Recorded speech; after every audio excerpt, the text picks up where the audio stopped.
하나님의 말씀은 요한복음 4장 1절부터 26절 말씀까지입니다. 요한복음 4장 1절부터 26절 말씀까지입니다. 찾으셨으면은 한 절 한 절씩 교독을 하도록 하시겠습니다. 예수께서 제자를 삼고 침례를 베푸시는 것이 요한보다 많다 하는 말을 바리새인들이 들은 줄을 주께서 아신지라. 예수께서 친히 침례를 베푸신 것이 아니요 제자들이 베푼 것이라. 유대를 떠나사 다시 갈릴리로 가실새 사마리아를 통과하여야 하겠는지라. 사마리아에 있는 수가라 하는 동네에 이르시니 야곱이 그 아들 요셉에게 준 땅이 가깝고 거기 또 야곱의 우물이 있더라. 예수께서 길 가시다가 피곤하여 우물 곁에 그대로 앉으시니 때가 6시쯤 되었더라.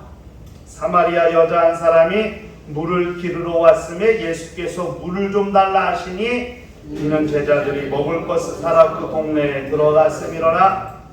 사마리아 여자가 이르되 당신은 유대인으로서 어찌하여 사마리아 여자인 나에게 물을 달라 하나이까 하니 이는 유대인이 사마리아인과 상종하지 아니함일러라. 예수께서 대답하여 이르시되 네가 만일 하나님의 선물과 또 네게 물을 좀 달라 하는 이가 누구인 줄 알았더라면 네가 그에게 구하였을 것이요 그가 생수를 내게 주었으리라.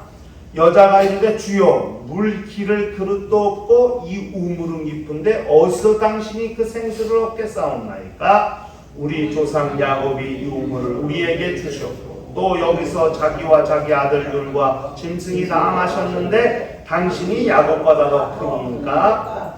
예수께서 대답하여 이르시되 이 물을 마시는 자마다 다시 목마르려니와 내가 주는 물을 마시는 자는 영원히 목마르지 아니하느니 이는 내가 주는 물은 그 속에서 영생하도록 솟아나는 샘물이 되리라. 여자가 이르되 주여 그런 물을 내게 주사 목마르지도 않고 또 여기 물 기르러 오지도 않게 하옵소서. 이르시되 가서 내 남편을 불러오라. 여자가 대답하여 이르되 나는 남편이 없나이다. 예수께서 이르시되 내가 남편이 없다는 말이 옳도다.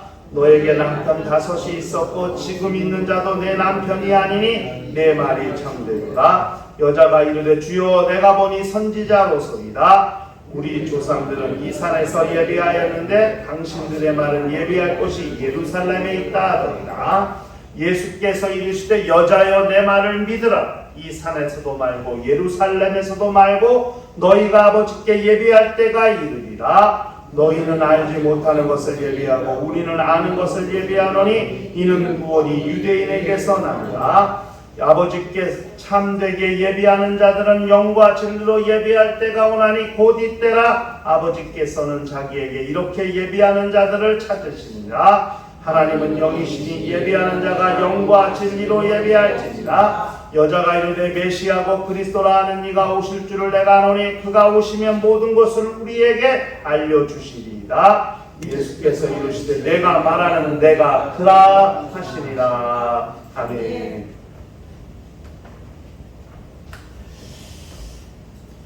우리 신앙생활은 영혼의 갈증이 없이 사는 삶을 말하는 것입니다. 여러분, 예수 믿는 사람과 예수 믿지 않는 사람을 겉으로는 구별할 수 없지만은 확실히 구별되는 것이 뭐냐면 예수 믿는 자들에겐 영적 갈증이 없다는 겁니다. 하나님의 말씀을 들은 자와 말씀을 듣지 않은 자의 차이는 겉으로는 몰라도 속으로는 엄청난 차이가 있습니다.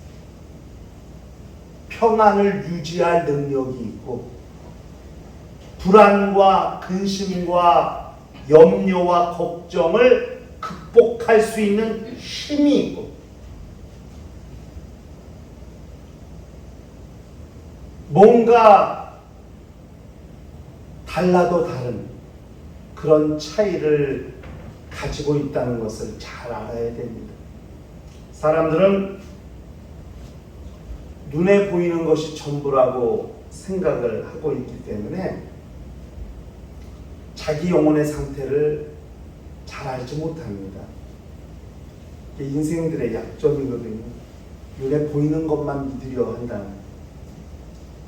우리 눈에 보이지 않아도 존재하는 것들이 너무나 많다는 것을 알아야 하는데, 사람들은 순간 착각하기 쉽고 순간 잊어버리기 쉽죠. 눈에 보이는 것만 전부라고 생각합니다. 눈에 보이는 육체의 상황이 급하기 때문에 자기 영혼의 상태는 잘 보이지 않아요.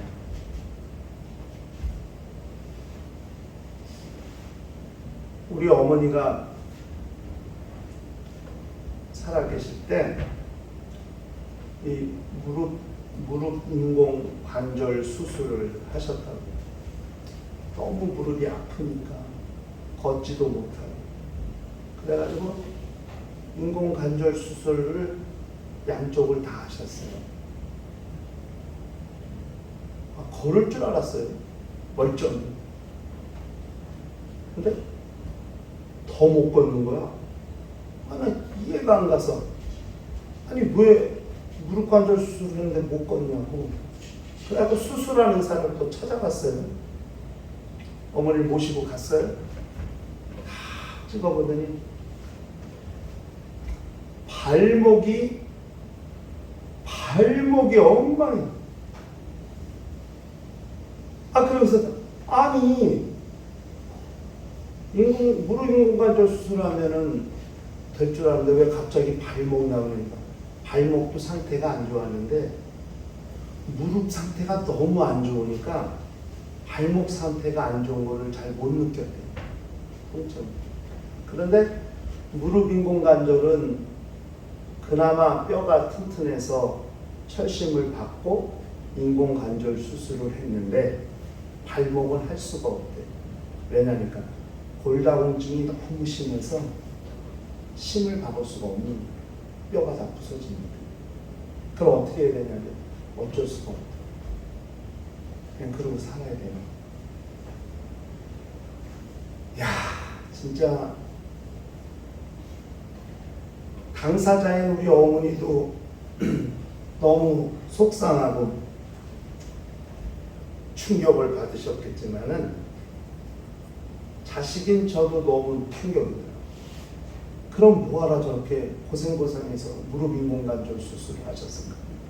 저렇게 돈 들여서 고생하면서 재활치료, 그냥 안 꺾이는 거 강제로 그냥 얼마나 아파요. 이 다리 꺾는 게 막 곡소리 난다는. 그 생활을 그렇게 그걸 하면서 다리를 그냥 양반 다리 척척하면서 그렇게 다 발목 때문에, 결국 발목 때문에 걷기가 힘들어지고 보행기 의지해서 걷다가 이젠 못 걸으니까 결국 침대 생활하시다가 결국 요양 가셨다가 요양병원 가셨다가 그러고 하신 거거든요. 사람은 그래요. 자기 눈에 심각한 것만 보이지 그 옆에도 심각한데 그걸 못 보는 거예요. 이게 사람의 눈이 가지는 한계거든요. 당장 시급한 것, 당장 급한 것만 눈에 들어오지 사실은 그 옆에 있는 것도 상당히 위태롭고 심각한 건데도 당장 시급한 것이 먼저 눈에 들어오기 때문에 못 보는 거예요. 사람 다 이와 같아요. 이와 같아요. 이게 사람이 가지고 있는 한계예요. 그러니 자기 육체의 상황이 급한데 영혼의 상태가 보이겠어요? 더욱이 눈에 보이지도 않는데. 이거 너무 심각한 거거든요, 사실은. 근데 영혼의 상태가 훨씬 더 심각하다는 걸 알아야지. 영혼이 건강해. 육체도 건강해진다. 이스라엘 사람들이 전통적으로 가지고 있는 생각이 뭐냐면, 죄를 왜 짓냐? 하나님과의 관계가 잘못되었기 때문에 죄를 짓는다. 그러니까 영혼이 어두워지고 영혼이 하나님과 멀어지면 죄를 짓게 되고 하나님과 멀어지게 된다. 그래서 이스라엘 사람들은 죄의 원인을 병이라고 보는 거거든요. 죄를 지었기 때문에 병든다. 그래서 죄를 사함받아야 병이 고침받는다는 것이 이게 전통적인 이스라엘 사람들의 생각이에요. 아프면 뭐하냐? 예배 드리는 거예요. 제사 드리는 거예요. 죄물 가지고 와서 번제 드리고 제사장한테 자기 몸을 보이고 회개하고 그 다음에 제사장이 안수하고 내 죄 사함 받았다. 육체의 병이 낫는다. 이게 이스라엘 사람들이 가지는 전통적인 신앙관이거든요. 근데 우리는 그렇지 않아요. 이방인들은 눈에 보이는 것이 시급하죠. 그래서 의학도 한의학은 원인을 먼저 해결해 주는 거잖아요. 원인. 저는 드라마 허준이라는 드라마를 봤는데 그 왕의 후궁의 남동생이 이게 돌아갔다 얼굴이 구하나사가 왔다. 그러니까 다침으로 여기를 고치려고 한다. 그런데 낫는데 또 시간이 오면 또 돌아가. 그런데 허준이한테 맡기니까 허준이는 엉뚱한 짓만 한다. 침 안 넣고 맨 탕양방 갖다 태리 먹인다. 보니까 위암이더라. 반위. 그 당시 암을 반위라고 그랬거든요. 반위에 의해서 생긴 병이라는 거예요. 이게 반위를 치료한다. 반위는 불치병이라는데 반위는 고칠 수 있다고 내기 거는 거 아니에요? 못 고치면 자기 손목 내놓겠다고 해가지고 손목 자르기 직전에 고쳐져가지고 된 거 아니에요? 저걸 보고 근데 양학은 눈에 보이는 것만 한다. 아프면 째서 고름 빼내고 수술하고 이게 양학이잖아요. 원인을 제거하는 거. 원인을 제거하는 게 훨씬 더 급하다. 마태복음 8장에 9장에 예수께서 들것에 메고 온 중풍병자를 향하여 소자야 안심하라 내 죄 사함 받았느니라. 병 고치러 왔는데 죄 사함 받았느니라고 말씀하신다. 이게 얼마나 동문서답 같은 이야기예요. 그런데 예수에게 죄 사함, 죄 없이 함을 받게 하는 것은 무엇보다 중요하고 무엇보다 시급한 인생들을 향한 그분이 보시는 안경이라. 잘 알아야 돼요. 죄로 인해서 영혼이 황폐해지고 영혼이 메말라진 것도 모르면서 살고 있어요. 인생들은 그저 좋은 거 먹으면 행복하다 그러고 맛있는 거 먹으면 너무 행복해. 뭐가 행복해? 영혼은 메말라서 지옥 가고 있는데 뭐가 그렇게 행복하냐? 그 행복이 과연 얼마를 유지하고 얼마를 지탱할 수 있겠어? 이게 인생들의 모습이거든요. 영혼의 해갈,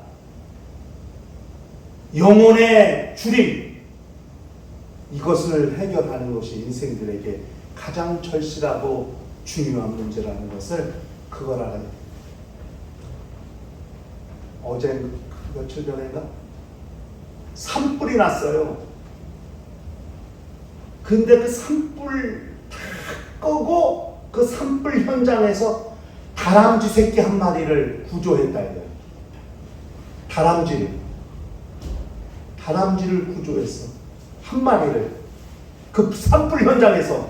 그래가지고 그 환경 단체가 그 산불 끄는 거 관리하는 산림청 산하에 그래서 그 다람쥐를 키우고 있는 거예요.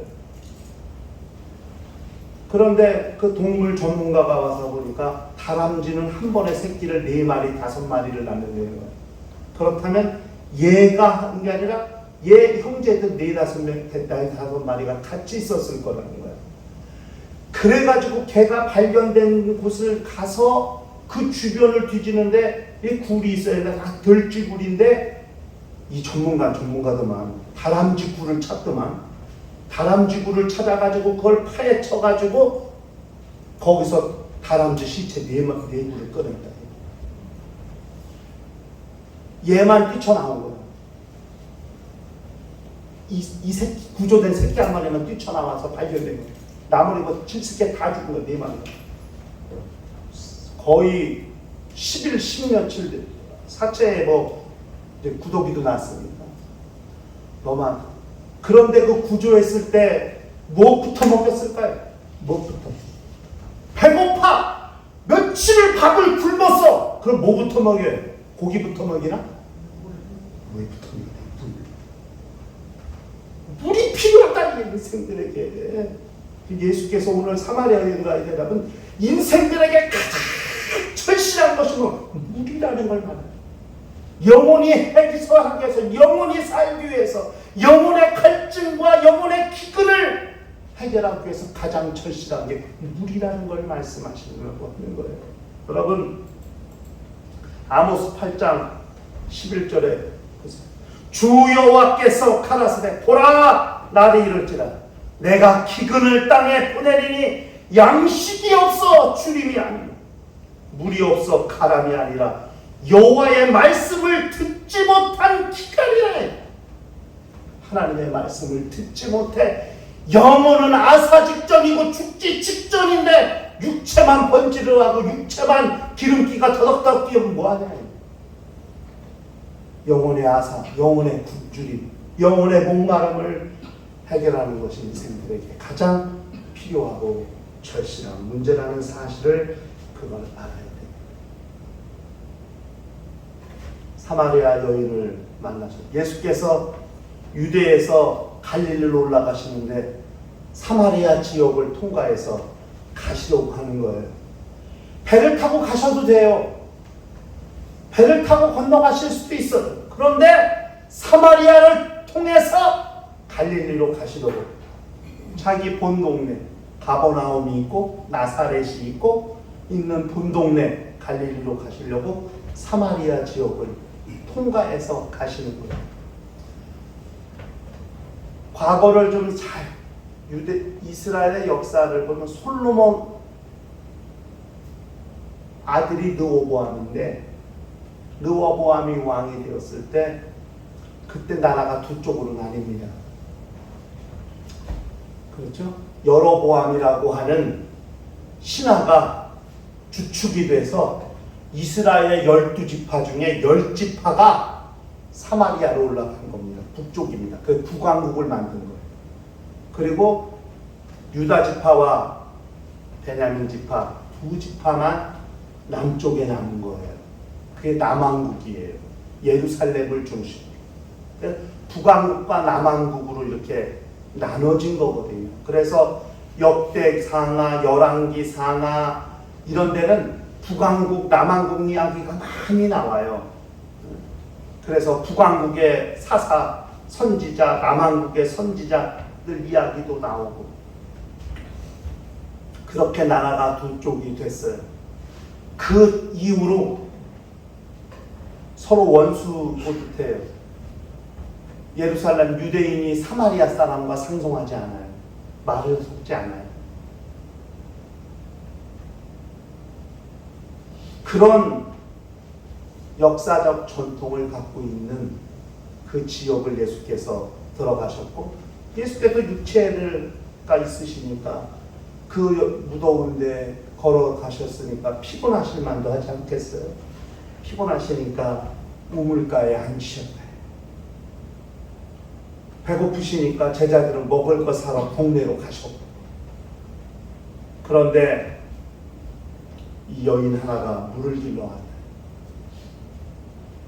그 여인과 주님이 대화하십니다.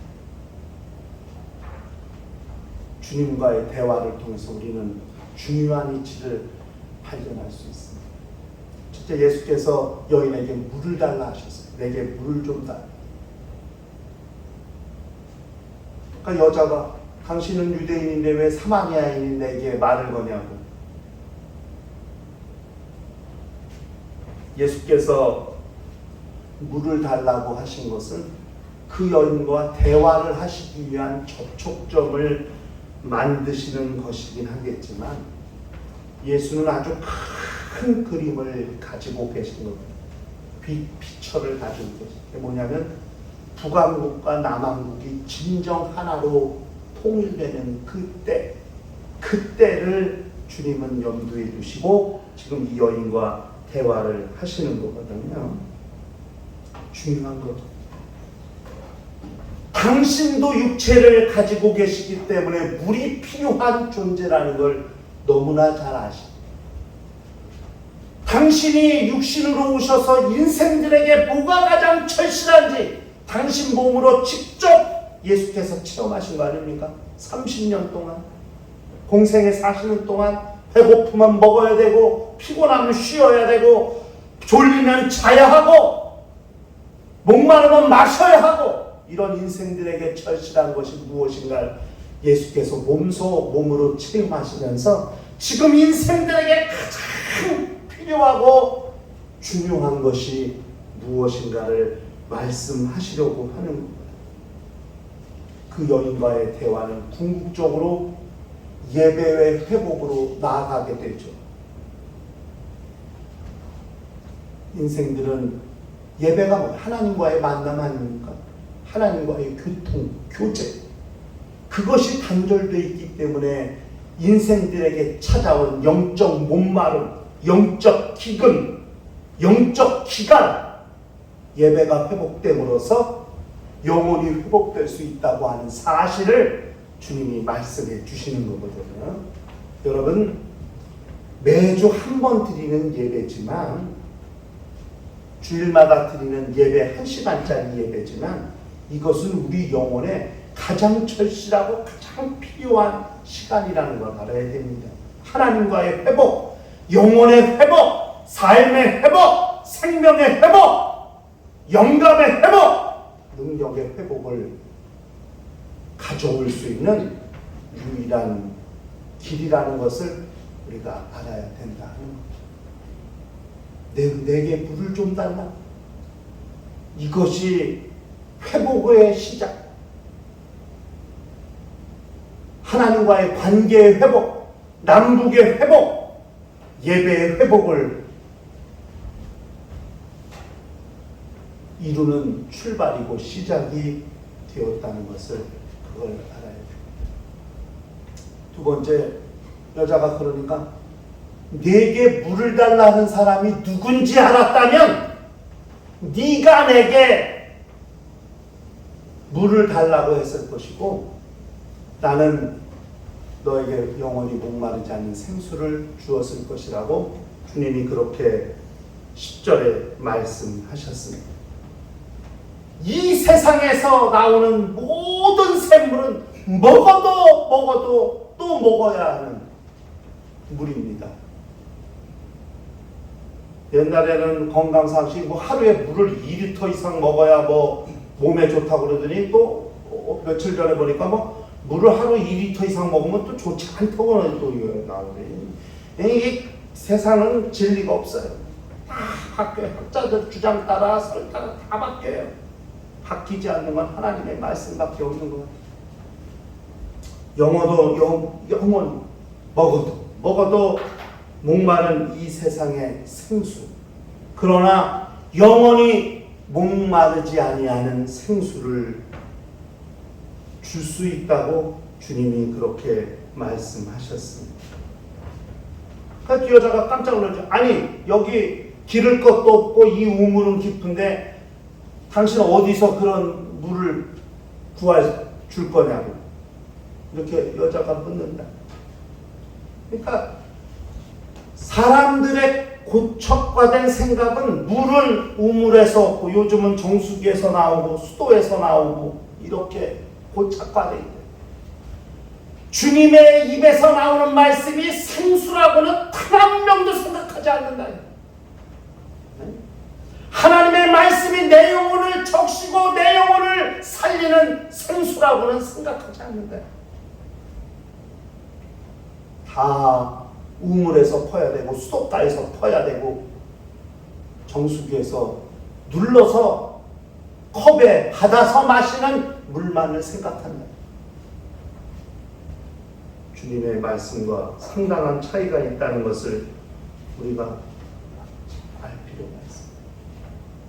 이 세상의 물은 우물에서 구하지만 우리 영혼을 살리는 영원히 목마르지 아니하는 생수는 그분에게서 나온다는 것을 아셔야 합니다.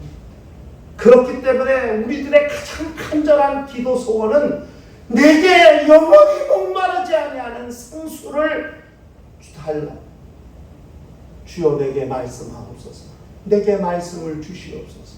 그 말씀이 내 영혼의 생수가 되게 하옵소서. 이렇게 간절히 말씀을 들을 때에 그 말씀을 우리 영혼의 생수라고 그렇게 생각해야 한다는 것이죠. 그런 생각을 가지고 살아야 한다는 것을 우리가 기억할 필요가 있습니다. 세 번째는 주님이 여인에게 말씀했습니다. 내가 주는 물은 영원히 목마르지 아니하고 그 속에서 솟아나는 샘물이 될 것이라고 그렇게 말씀하셨습니다. 여러분, 자기 안에 말씀이 있으면 영혼이 메마르지 않습니다. 자기 영혼에 은혜 받은 말씀이 있으면 일평생 심령이 고갈되는 일이 없습니다. 왜? 영혼이 목마르지 않냐는 생수이기 때문에. 그러나 그것이 한 주간을 유지하지 못하면 매주 와서 우리는 주의 말씀을 듣고 그 말씀이 우리 영혼에 한 주간을 살게 하는 생수가 될 수 있도록 해야 될 것이지만, 그러나 일생 자기의 좌우명과 같은 자기의 삶을 변화시키고 자기 인생을 변화시킨 말씀 한 구절이라도 있다면 일평생 영적 기갈이 없다는 것을 우리가 생각할 필요가 있습니다. 하나님의 말씀이 우리 영혼에 주시는 생수라고 할 때에 그 생수가 영원히 솟아나는 샘물이 되도록 역사하시는 이는 성령이십니다. 하나님의 말씀을 들었지만은 그 들은 말씀이 기억나고 생각나지 않으면 성령께서 역사하실 때 그 들은 말씀이 기억나고 생각이 난다는 사실을 우리가 알 필요가 있는 거죠. 요한복음 14장 26절에 예수께서 말씀하셨습니다. 보혜사 곧 아버지께서 내 이름으로 보내실 성령, 그가 너희에게 모든 것을 가르치시고 내가 너희에게 말한 모든 것을 생각나게 하시리라. 내 안에 담겨진 생수가 영원히 솟아나는 샘물이 될 수 있도록 성령께서 감동하시고 역사해 주신다는 사실을 우리가 기억해야 됩니다. 그렇기 때문에 어디서 누구에게 가든 누구 앞에 가든 무슨 말을 할까를 염려하지 말라는 거 아니겠습니까? 왜? 너희에게 할 말을 주시리니 성령께서 너희가 할 말을 기억나고 생각나게 할 것이다. 성령께서 할 말을 주시리라. 이렇게 성경은 이야기하고 있는 거거든요. 주님이 성령으로 말미암아 역사해 주셨어요. 그렇게 일생 들은 영원한 생수와 같은 말씀, 성령의 역사로 말미암아서 내 안에서 그저 솟아나는 샘물이 될 수 있도록 내게서 끊임없이 증거되는 생명의 말씀이 될 수 있도록 그렇게 성령께서 역사하신다는 사실을 우리가 기억할 필요가 있는 거죠. 매우 중요한 거죠. 그렇기 때문에 우리의 영적 생활은 목마르며 기갈이 없어요. 왜? 말씀을 들었기 때문에. 하나님의 말씀을 들은 자들에게는 기갈이 없어요. 그럼 보세요. 돈 많은 사람들이 만족함이 있는 줄 아십니까?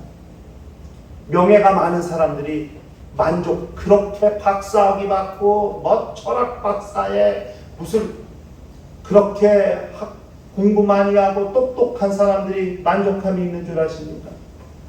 무엇이 부족하고 무엇이 갈급해서 그들은 맨날 공허하고 곤고하고 그렇게 외롭고 우울하고 쓸쓸하고 왜 그럴까요? 우울증에 걸리고 그렇게 배운 게 많고 들은 게 많은데 왜 그럴까요? 그러나 그렇게 돈이 없고 배우지 못했어도 하나님의 말씀을 듣고 있는 신앙인들은 만족합니다. 사도가 우리 모든 일에 자족하기를 배웠다.